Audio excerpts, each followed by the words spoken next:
Welcome to the Soulcial Media Podcast. This podcast is a little bit different because instead of social media like we know, like we're used to, we're getting to the heart and soul of who some of the best storytellers really are.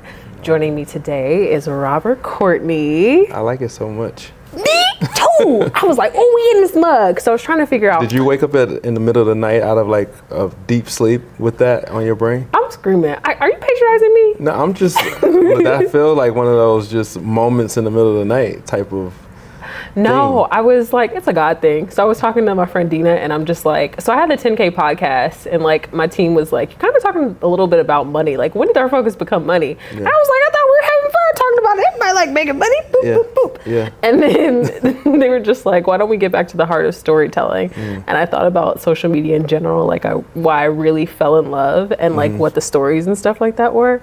And so that's where I kind of like moved my track and I was just like, okay, if my purpose on this earth is to share authenticity and like the real raw stuff that is hard, that is tough, that's sometimes difficult, but I believe that truth and transparency brings a lot of healing. Yeah. And if that's the goal, then we need to get back to that in every aspect and every facet of life. Do you really feel that way? Yeah, I do. I think I have to consistently like question and ask myself from a purpose, like, are you really sharing enough authenticity?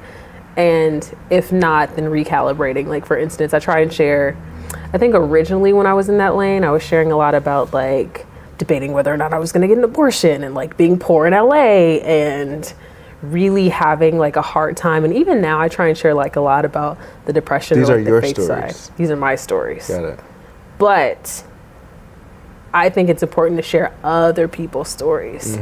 And so I feel like we can learn so much from other people, like the ups, the downs, the griefs, the trials, the trauma. Absolutely. And so we know a lot about you, right? You are Robert Courtney Collins. I don't know. I would like to think people know a lot. Yeah. But in real life, it's probably like a small percentage. Okay, so we know like the surface things, right? You're the creator of Creator Con. Yes. You have Unique Clothing. Yes. You have Robert Courtney and Associates. Yes. Which is a social media agency. Social media management agency. Period. Let me get it right. Yes. You are the founder and CEO of Creator Con. Yes. Am I missing anything? And the social media store. And the founder of the social media store that opens very, very soon. Yes. Now, all those are cool, but I guess at the heart of who you are, where it all started for you, where is that? It started for me in my mom's basement, cutting hair when I was 13, 14 years old. Yeah, that's where business started for me. Who put that first pair of clippers in your hand? You just named like the business stuff, so. No. Okay. Where did life started in my mom's womb, like when I got pushed up. I mean, we got to define like where did it start for me? One thing that people know you for is your huge heart in giving back, your serial business and entrepreneurship skills. So I guess maybe for you or for the outside, it might be you started with you and the Clippers when you were 13, 14? Yeah, my entrepreneurial spirit started with the Clippers.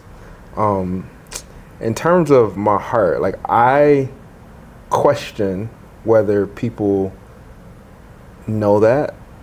You know, obviously, if you were around me, like I think you've been around me more than most consistently, right? Outside of my team, outside of the people that work with me on a regular basis, the people that I employ, the people that contract for me, there's no doubt that those people know exactly who I am. The majority of my team has been with me for 7, 8, 9, 12 years, right? So that's more of like a brotherhood, a family, a sisterhood. There's a connection there, and there's no doubt that they understand.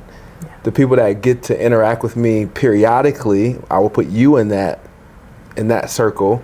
I think you have gotten to see a side of me that most don't get to see. Outside of that, unless you're really paying attention, I think I operate in a very reserved, it's not something that I've put in the forefront in terms of how important supporting other people is, giving back, leading with my heart, making sure that my intentions are 100% pure in everything that I do. I believe my North Star for life is intention. Like if your intentions are good and pure, then I feel like mistakes can be justified. Like you can do something that offends someone or hurt someone or put someone in a bad situation, as long as the intent wasn't to put them in that situation. And in that scenario, I think there's always a way out. There's a way to correct whatever that wrongdoing was. And the other person won't always understand, right? Like there'll still sometimes be disappointment, or you'll offend people and they'll struggle to get over it. But I just try to make sure that when I go to sleep at night, I've done things for the right reasons. How did you come to that belief? Because that sounds very next level, cool. Like that's one of the things that's so cool about you to me is that you have mogul thinking. Your mind and the way you process and put things together is like out of this world. Well, I appreciate that. I can pinpoint that time frame. So I worked a corporate 9-to-5 job. Where you work at? I worked for a company called Buckeye Pipeline. This was what I thought would be my forever job. Okay. I bought a home. I bought a vehicle. I bought a home. I bought a vehicle. I worked out of a vehicle. I made close to 6 figures. I was 22 years old. Life was absolutely amazing.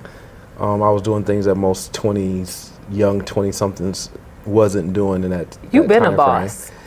I wasn't a boss. I was very much a worker. And I didn't even know what being a boss looked like, but I did know I had a lot of money in my savings, and to go on a trip or to buy something expensive wasn't an issue, right? So at 22 years old, that thought process is different.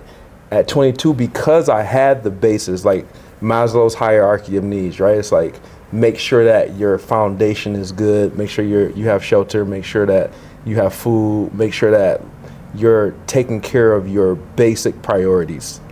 So for the average 20-something, you're struggling to take care of the basics. Like you're trying to figure the basics out. So there's not time and energy to expand or to go to another level. At 22, I had those things taken care of. So my next level was to educate myself. And during that time frame, I would spend a lot of time.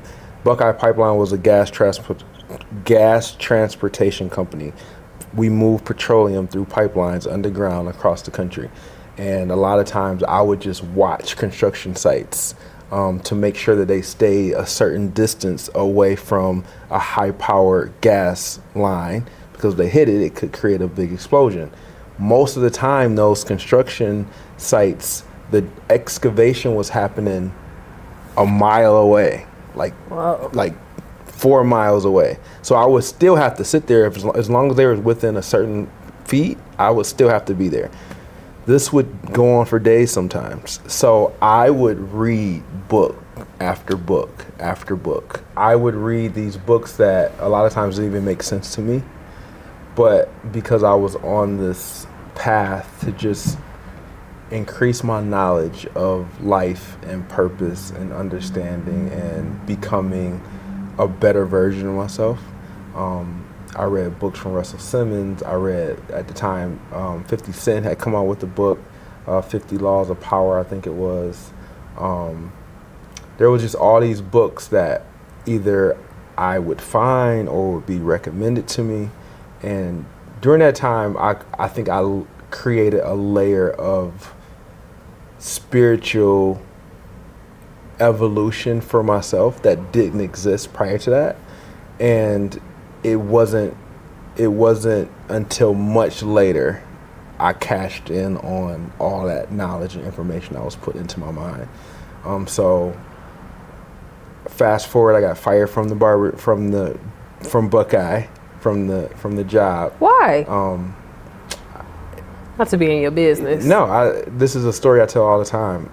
It was really because I was just too young and excelling in life too much for this particular company.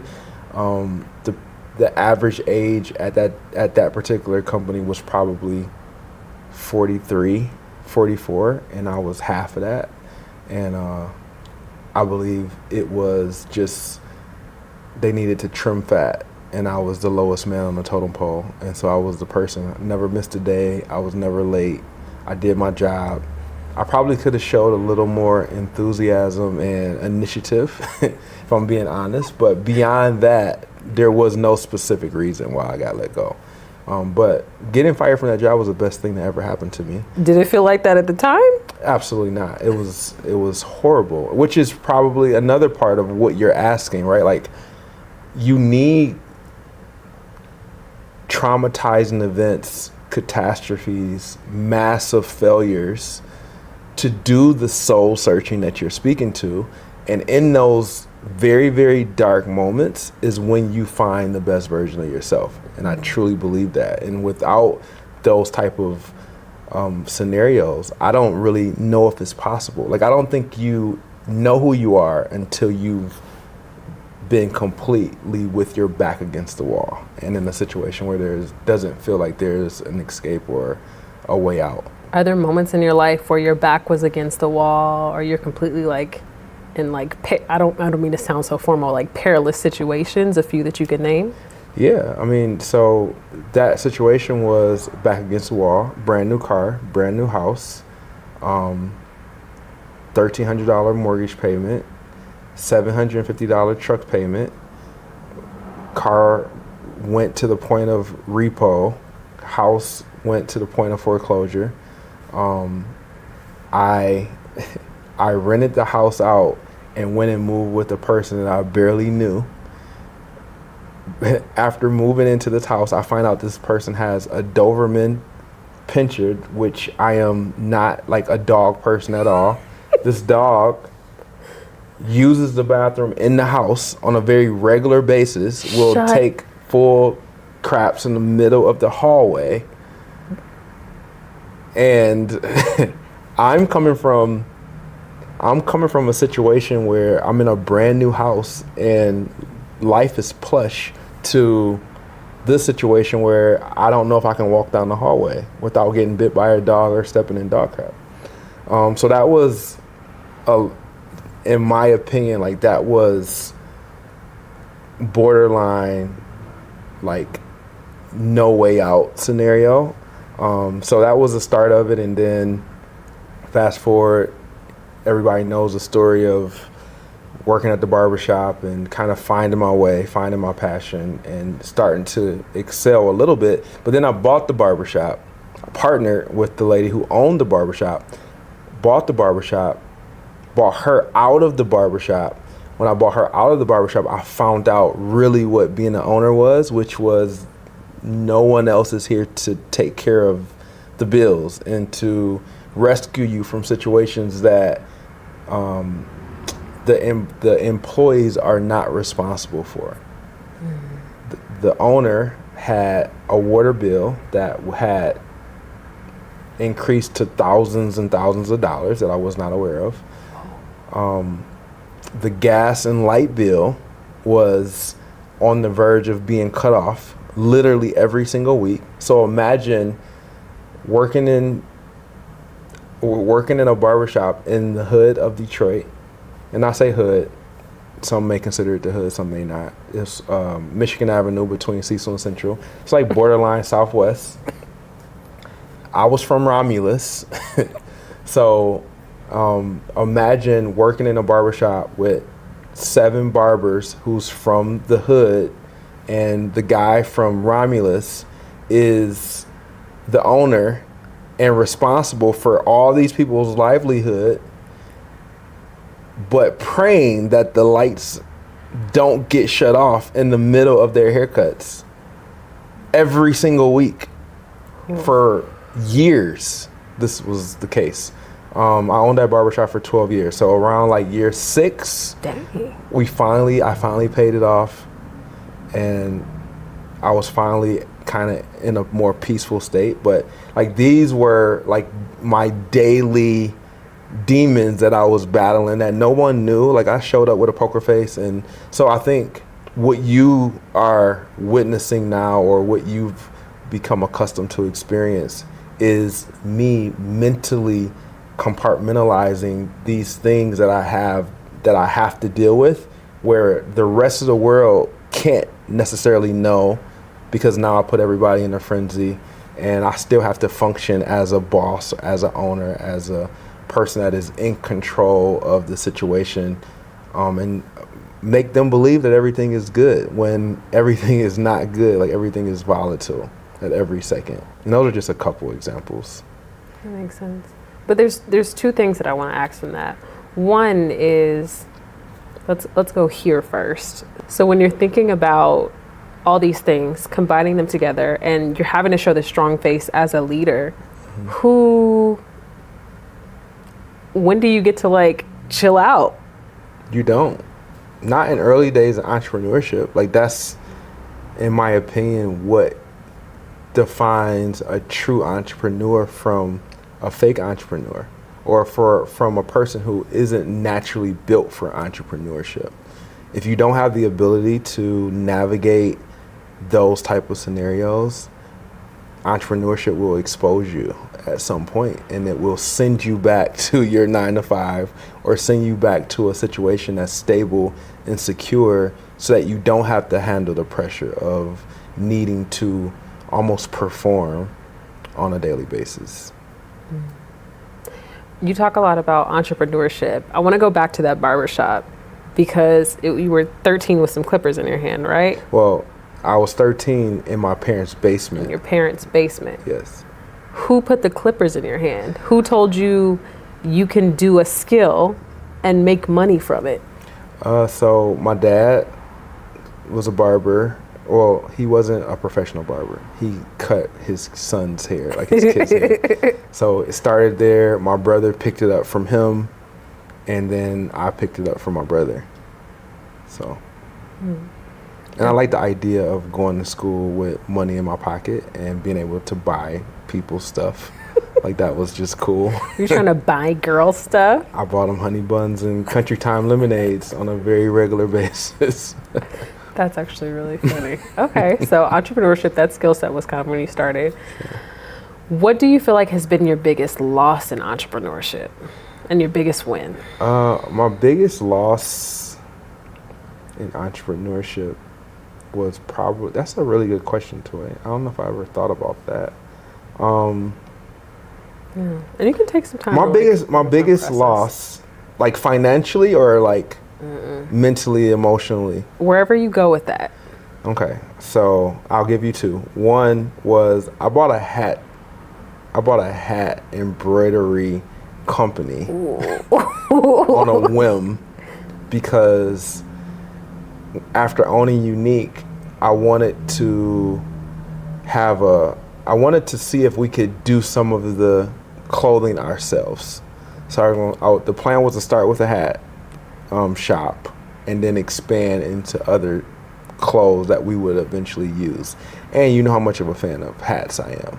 And so it played into my whole ethos of like what I already did for my brand. So I thought it was a smart idea, but I invested a little bit too much money into it. And what I didn't realize was the skill of embroidering was a skill that actually took it took a lot of time to learn that particular skill. And then the person that was learning still had to be paid. And then the time that it would take to train the person, you would have to have someone who actually knew how to make the hats. So there was a lot of factors that, as a young entrepreneur or as a young business owner trying to kind of invest in something else, I was moving a little bit too fast, and that was a situation that kind of set me back. And I promised myself that I would never start another business without it being a transition to something that was already proven successful, where I already knew that it was a market or an opportunity to immediately move into it and be able to make money from it. How do you judge that, though? I keep asking a question within a question. No, it's okay. You were going to ask your second Before you answer that, though, how do you judge that, though? Many questions. I think you judge it by the demand of that particular service or skill. Yeah. And so every business that I've done since Robert Courtney and Associates has only been because there's been a repeated ask or need for it in the market. And that's more of an instinct thing, but after you've been asked for something so much, then it's like, okay, this is clearly something that needs my attention. Let me evaluate whether or not I should do it or not. Okay, now the second part of the question. You said you were going to talk about 2 losses. Yeah, so. What's the second? The other loss it wasn't necessarily a loss from like a business standpoint. It was more of a decision to move away from a particular. So Unique Collection was co-founded by me and a person named Kirk McClung. He was kind of like, he helped me build it, and then I asked him to come on board to be a partner in the company. And when in 2014 my dad got sick with a disease called myasthenia gravis, he was in the hospital for a while. Through those conversations, he helped me come to the conclusion that Unique wasn't my purpose. Like, I had kind of a different path to really find my own personal fulfillment. And so I made a decision to kind of step away from Unique in terms of leading it to where I originally wanted to take it. And I passed it off to my partner, who was very happy to assume that role. And all of my effort, energy, and attention went into building the marketing agency, the social media agency, to what it is. So that was tough, because Unique had been my baby. Like, that had been like my dream. Like, this was going to change the trajectory of my family, and my legacy was kind of wrapped into the idea of Unique. And to sever felt like I was losing something in the moment. But now in hindsight, it was absolutely the right decision. Okay. And what about your gut, like in knowing your purpose? Well, first of all, made you know that it was right to go forward with RCA? Because when you're sitting on the bedside of someone who was golfing 36 holes, freely enjoying life of retirement, and didn't seem like there was a care in the world, and then within moments he's in a hospital fighting for his life, it makes you realize you have no control over anything. Like, everything is good today, and tomorrow everything can be bad. So every minute has to be spent, from my perspective, doing exactly what it is that makes me feel alive every single day. And Unique was more about money. Like, Unique was more about monetary dream. It wasn't necessarily about the fulfillment. You know, the Ikigai? Are you familiar with that? No. Okay, so Ikigai is something to definitely look into, right? Say all these books. Ikigai is a Japanese philosophy. It means doing something that you love and that you're passionate about, doing something that serves the world, a need that you feel for the world, doing something that helps and employs other people. And then if you find your Ikigai, it's your ability to mesh all these things together. And Robert Courtney and Associates is essentially my Ikigai. It's my ability to build a family and a team around me. It's my ability to help people and to pour into other people. But then it's also me providing for myself, for my family financially. And so far it's probably been the closest that I've been able to come to kind of checking all those boxes.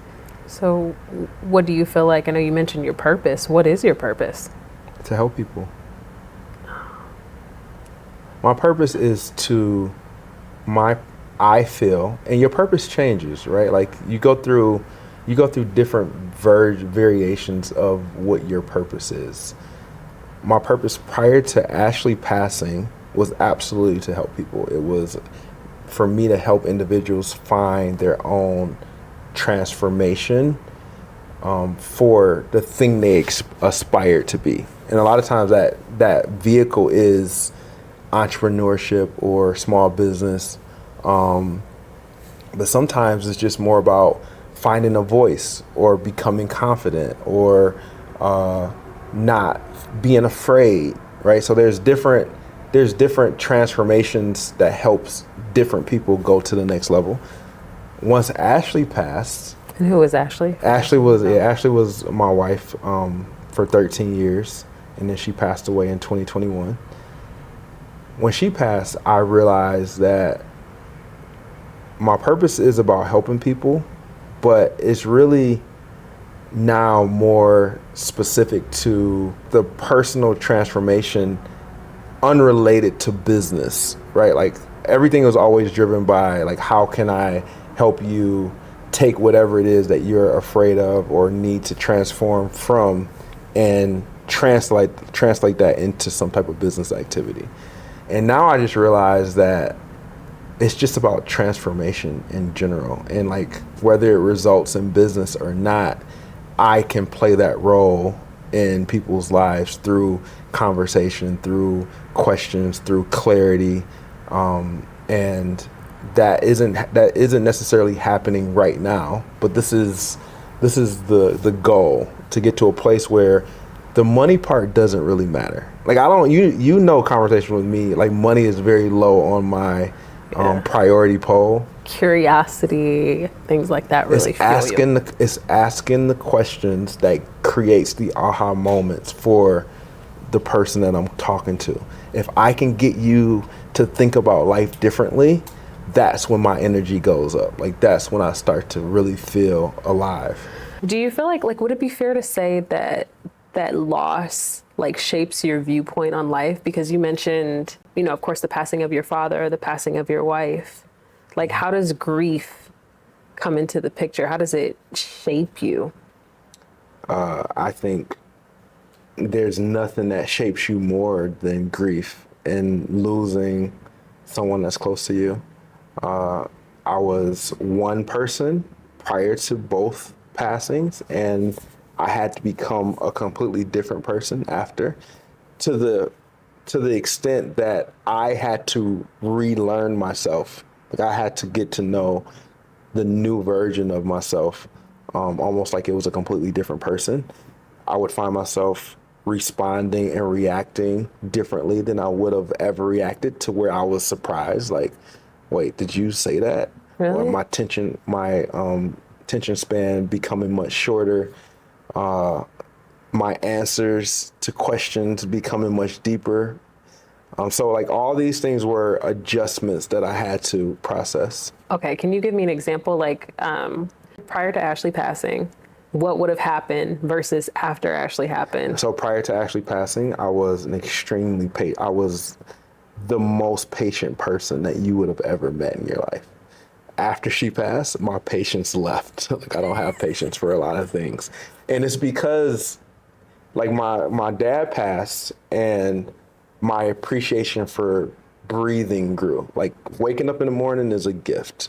Like that's where everything starts, right? So like the majority of people don't consider their eyes opening a blessing. Like they might say they do, but like they don't really appreciate what it's like to open your eyes in the morning, right? So like that's like what happened. My first epiphany, what happened when my dad passed. When Ashley passed, it was, you don't have time to waste on things that don't matter. So like if you told me you're gonna do something, I could be patient and allow you to like figure things out and then finally come around. After she passed, like it's not done. Okay, that's cool. Thank you. I don't have time to wait for you. And I might not say that, but like that's my energy now. It's like if someone's gonna waste, there's nobody on this planet that I'm going to allow to waste my time, because I don't know how much time I have left. So I'm going to use that time for my kids. I'm going to use that time for building my legacy. I'm going to use that time for helping people. And I don't have patience for anything else beyond that. And like that was, like you look at it, I used to look at giving people energy like I was helping them, or that I was being the nice guy, or I was being a considerate person. And now I realize I'm doing them a disservice, and I'm doing myself even a bigger disservice. And so I just kind of changed like my value system to make sure that I'm squeezing life to the maximum extent possible. I had to think about that. Yeah. And one of the things, so I've gotten the chance to, you let me be nosy and you let me figure out about your business, which I really appreciate. Honestly, I'm an open book though. Like, I love people that ask about it, and you're going to get whatever you ask for. But a lot of people won't talk about that stuff. Like, they'll just. Do you feel like people are intimidated by you? Because, okay, so. I would love to know. Can you tell me? I think people can be intimidated by you. Yeah. I think because you have all these projects attached to you, these big things, but I also feel like you don't get enough credit. So my biggest thing is when I think what drives me and what interests me most in you is the way in which you think and kind of put smart things together. Let's break it down. Okay. Like, for instance, if you're talking about, you're going to have CreatorCon, right? And not only do you make it this collaborative, and for those who don't know, CreatorCon is this amazing, one of the biggest conferences, actually I need to be the spokesperson, one of the biggest conferences in the Midwest for content creators, creatives across multiple industries, right? So you've got CreatorCon, you've got multiple industries, you've got Mamba Marketers, which is bringing all these marketers together, these people together, but also because you're the leader bringing them together, there's a position of power, right? Yeah. Underlying, but like it's still there. And then not only at CreatorCon do you have just all these different people talking in conversations and subject matter and content going on. But then on top of that, you have the auto show come and announce a creator competition. You've got one of the vendors that are doing, like Breadless. Breadless was doing a competition. And so it's all these layers that I find in your marketing approach, in your storytelling approach. It's like, if you get it, you have to be like another level, another layer. But also too, there's probably something in there that you miss, like all these nuggets. I think that's so smart. Well, so there's so much to unpack in what you just said. But I like talking to you because you do pay attention differently. Like, you have a interviewer approach to like how you process. So that's awesome. So that's why I think our conversations are good. But at the baseline of everything that you just spoke to, there's relationships, and there's, my energy goes into the individuals that you speak to on a level that the average person don't understand. So you may see this and you may think, wow. You know, all these people, they had this event. Exactly. They came to Auto Show came to CreatorCon because they wanted to be a part of CreatorCon. Breadless came to CreatorCon because they want to be a part of CreatorCon. Like, that is at the surface level. What they don't understand is I was the first person to call Sam Clement, the director of the Auto Show, far before he became the actual director. I went on their page, I looked up who Sam Clement was, I found out that he is the predecessor to the next person 6-7 months before it actually happened. He had not done one interview, no one who knew who he was. I DM'd him on Instagram, and Instagram had like 400 people. He was not a popular guy. He will tell you the same story. I said, listen, I see what's happening. I believe that you're going to be the person that changes the trajectory of the auto show, and I would love to have a conversation with you. He said, yes. I did a conversation like this. Me and Sam text often. He gave me massive props and appreciation for reaching out to him. And the relationship has developed for the last probably 2 years, like year and 7 months or something like that. So now you see the auto show at CreatorCon, and you don't realize, like, this has been a real relationship, right? Breadless, same thing. Like, they reached out, we got on the Zoom, we talked for 45 minutes. They asked me for pointers. I put them in contact with people, so like a lot of the layers that you speak to at the fundamental base of everything is my curiosity, my genuine, very intentional curiosity about that person, that company, and how it is that we can work together. Do you feel like you get enough credit for the moves that you make behind the scenes and the front? Did you see my video today? No, you can't say today. This is dated. What happened though? So Eric Thomas did this incredible presentation, and he's going off, and it's just like, it's the most beautiful presentation. Like, it felt like, you've ever been in the car driving and like you're thinking something or like having some thoughts, and then the song comes on and the song just articulates your thoughts in a way that you can't believe it, to where it like almost paralyzes you. Yes. like you're just having a moment. It's like the Hell Nah song. Yeah, I don't know the Hell Nah song, but probably. So anyway, Eric Thomas had this presentation. He's basically saying that he doesn't need to sit at anybody else's table. Like, he's building his own table. He doesn't care about awards. He don't care about recognition. Like, what you need recognition for? The only recognition that he needs is from God, basically, is what he's saying. And the only approval that he needs is from God. Like, he doesn't care about anybody's recognition or awards. And you mentioned earlier, you asked me, do you think people are intimidated by you? And I believe that I've been privileged to tap into a different level of life experience, because I was able to sit with someone in their final moments and reflect on just the appreciation of being alive. Like, I watched someone breathe their last breaths, and I spent 3 months with this person in silence and darkness, and the reflection was on a level that the average human couldn't even have a conversation about. And this is in reference to Ashley. This to Ashley. Yeah, okay. Ashley. Well, my dad too, but it was a very different situation. Mm-hmm. My mind wasn't evolved to where it was when I experienced it with Ashley.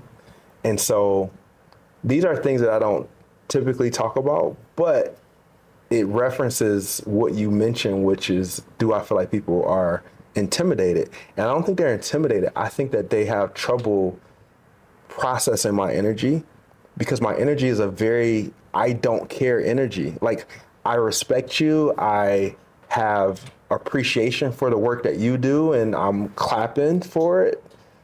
But I don't care if you clap back. I don't care if you give me my flowers. I don't care if you appreciate my work. Like, I'm going to do the work whether you appreciate it or not. I'm going to build my company whether you appreciate it or not. I'm just going to be a multi-million dollar company whether I get recognition from the entire city or nobody in the city. Right? Like, these things are already they're going to happen. Like, it doesn't matter what the next person does. So because I know that so deeply in my body, like so deeply in my soul, it gives off an energy that the average person probably is confused by. And so I've been told things that has allowed me to kind of come to these conclusions. And because of that, I can articulate it better now.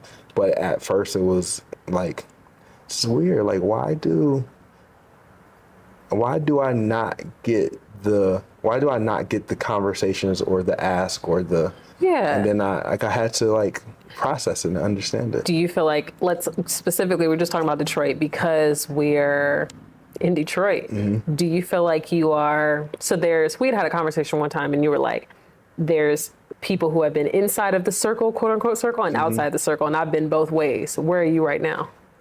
I don't know. I lost track. I mean, honestly, I feel like when we had that conversation, it was when I was processing where I was in that dynamic. Since then, I've arrived to the point where my focus was wrong. It don't matter. I've arrived to a place where I realized Detroit isn't my North Star. The globe is my North Star, right? So now, once I changed the focus, then the things that were right in front of me, they became not important anymore. The work that I'll do will massively benefit the city of Detroit. And I know that. But in terms of... Is that enough for you? There's no like measurement of what the goal is and like how much of it I'll accomplish. It's do the work as hard as you can until you're done. And then when you're done, you're done. You know, and so I can say like that day is coming. Like it's not like a forever game. Like I do know that there will be a day where I will say, that's it. And then I'll travel and fade to black, and the system that I put in place will produce the revenue, and I personally won't need to be involved, a part in the light, so to speak.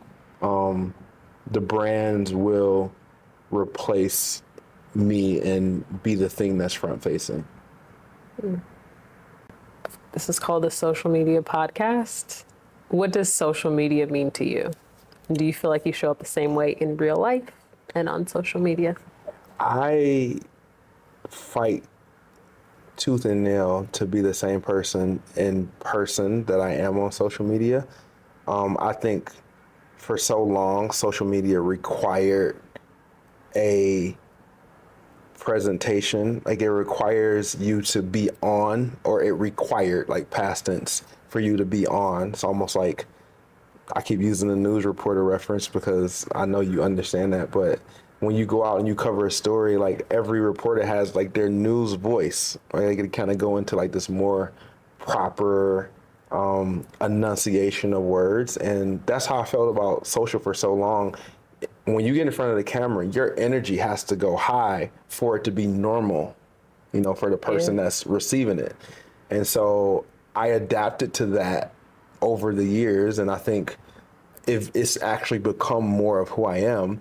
But you've seen me when there's no cameras around, you've seen me when I'm not on social, and I think I tend to be more reserved. Like I tend to be more, I want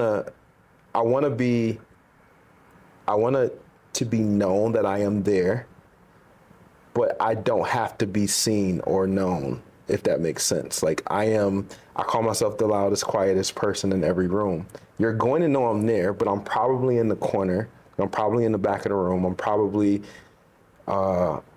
in a one-on-one conversation with someone. And that's who I've always been. Like that's never really changed. I think for social though, it's really about the fact that I understand social strategy and I understand how to create hype and buzz and excitement around whatever the subject matter is.